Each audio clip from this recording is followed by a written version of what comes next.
माओ पूत की कमाई तो मैं जूती की नोक पे रखती हूँ, और घर की भी मैं मालिक, मगर वो भी तो सिर्फ फरहान का हिस्सा है। इस हिस्से से ना मैं अपना घर बना सकती हूँ और ना ही फरहान की कमाई से हमारा गुजारा होगा। लेकिन अगर ये कारोबार वाला मामला किसी करवट बैठ गया तो फिर सारी मुश्किलें आसान हो जाएंगी मेरी। बाकी अपना घर कैसे बनाना और पैसे कहाँ से निकलवाना, ये मैं अच्छी तरह जानती हूँ।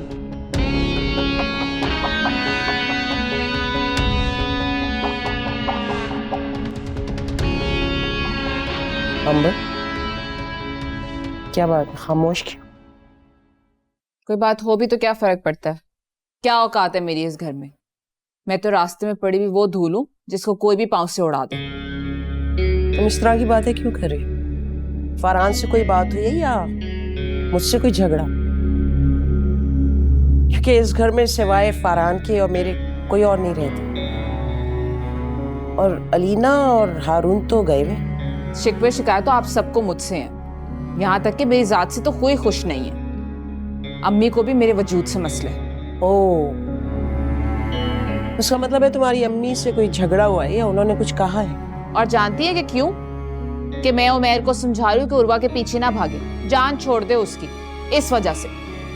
हैरत की बात है कि उमैर को सही बात समझाने की वजह से वो तुमसे क्यों खफा हो गई, और उमैर को तो खुद समझ जाना चाहिए। बस यही तो बात है, फर्क होता है ना बेटे और बेटियों में।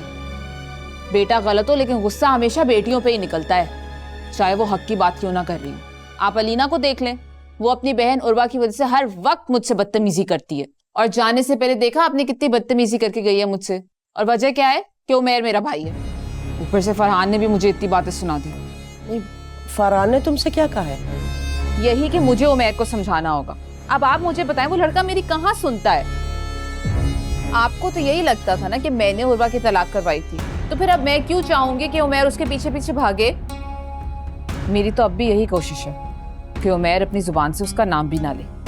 अंबर, एक बात को माना कि उमैर तुम्हारा सगा भाई है, लेकिन उर्वा का और उमैर का इस घर से कोई ताल्लुक नहीं होना चाहिए, तो क्यों हमारे घर में डिस्टरबेंस पैदा हो रही है उनकी वजह से?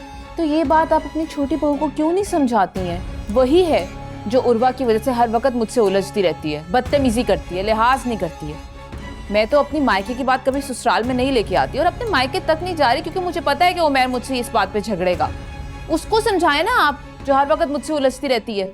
ठीक है, मैं बात करूंगी, अलीना एक बार वापस आ जाए, लेकिन तुम तो अपने बड़े होने का फायदा उठाओ ना, लिहाज कर लिया करो। वो तो मेरी मजबूरी है, लेकिन बड़े होने का कोई मान नहीं है, ना कोई इज्जत देता है मुझे। तो ये मान, ये इज्जत तो कमाई जाती है ना, तुम उसकी बातों को इग्नोर कर लिया करो। तुम देखना चंद दिनों में वो खुद ब खुद ठीक हो जाएगी। जी।